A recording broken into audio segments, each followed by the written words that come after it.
সকালবেলা ঘুম থেকে উঠেই হাত মুখ পরিষ্কার করে ধুয়েই চশমাটা পরে নিলাম। ওটা ছাড়া তো আমি অন্ধ বাবা। তারপর গিয়ে দেখি কেউ তো ঘুম থেকে এখনো ওঠেইনি। তারপর বৌমার দরজা গিয়ে কান পেতে দেখলাম না কোনো সারা শব্দ কিচ্ছু নেই। তারপরে ঠক ঠক করে ডেকে দিয়ে আবার মুখ ভেঙে সোজা চলে এলাম রান্নাঘরে। গজ করতে করতে রান্নাঘরে এসে দুমদাম করে বাসনপত্র ফেলে চেষ্টা করলাম বৌমাকে ঘুম থেকে ওঠানোর। তারপর দেখি না তাও কোনো সারা শব্দ। তারপর দেখলাম তাতেও কোনো লাভ হলো না। তাই সোজা ওখান থেকে চলে গেলাম ফোনটা নিয়ে গোষ্ঠী আর মেয়েকে ফোন করে জানিয়ে দিলাম সকালবেলা ঘুম থেকে উঠে যে এক কাপ চা শুদ্ধ পাই। পুরো বয়সে আমাকে কে দেখবে বলতো? হ্যাঁ, এখনই আমি সকালে সবার আগে ঘুম থেকে উঠে চাটা শুদ্ধ পাই না। কেউ আমার আগে ঘুম থেকে ওঠেই না। কেঁদে কেঁদে বললাম আমার কপালটাই পোড়া রে, আমার কপালটাই পোড়া, কি করবো বল, কেউ আমাকে দেখার নেই। তারপরে ফোনটা রেখে দিয়ে কি করবো খুঁজে না পেয়ে ভাবলাম যাই একটু টিভিতে সিরিয়াল গুলো দেখি। কালকে রাতে সিরিয়ালের ঝগড়াটা দেখা মিস হয়ে গেছে, তাই আজকে সকালে রিপিট টেলিকাস্ট দেখতে। তারপর দেখলাম বৌমা ল্যাংড়াতে ল্যাংড়াতে আমাকে এক কাপ চা দিয়ে গেল, এসে বিস্কুটটা পর্যন্ত দেয়নি। চাটা খেয়ে দেখলাম বেশ ভালোই হয়েছে তো চাটা, কিন্তু বৌমার সামনে তো নাম করা যাবে না। বললাম এত বাজে চা, জীবনে কিছু শিখে আসুনি নাকি বাপের বাড়ি থেকে? হ্যাঁ, একটু হালকা করে কথা শুনিয়ে দিলাম।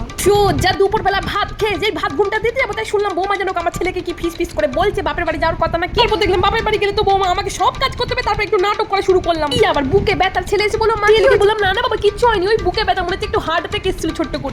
তুই যা শ্বশুর বাড়ি আর হবে, হয়তো মরেই যাবো, আর তো কিছু হবে না। তারপর দেখলাম মনে হলো আমার কথাই কাজ হয়েছে। তারপর দেখলাম ছেলে ব্যাগ ট্যাগ রেখে বৌমাকে বললো থাক আজকে আর বাপের বাড়ি যেতে হয় না, আমার কাজ হয়েছে, যাই গিয়ে এখন আমি আমার মেয়েকে ফোন করে ছুটতে কি বলে আসি। মেয়েকে বললাম জানিস কি হয়েছে, আজকে বৌমা বাপের বাড়ি যাচ্ছিল, আমি তো একদম এমন অ্যাক্টিং করেছি বৌমার বাপের বাড়ি যাওয়া আটকে দিয়েছে। তো হেসে কুপকা ফোনটা রেখে একটু দীর্ঘশ্বাস ছেড়ে বসলাম। বাবার জন্য খুব জোর বেঁচে গেছি, না হলে আমাকে আবার সব কাজ করতে হতে পারি।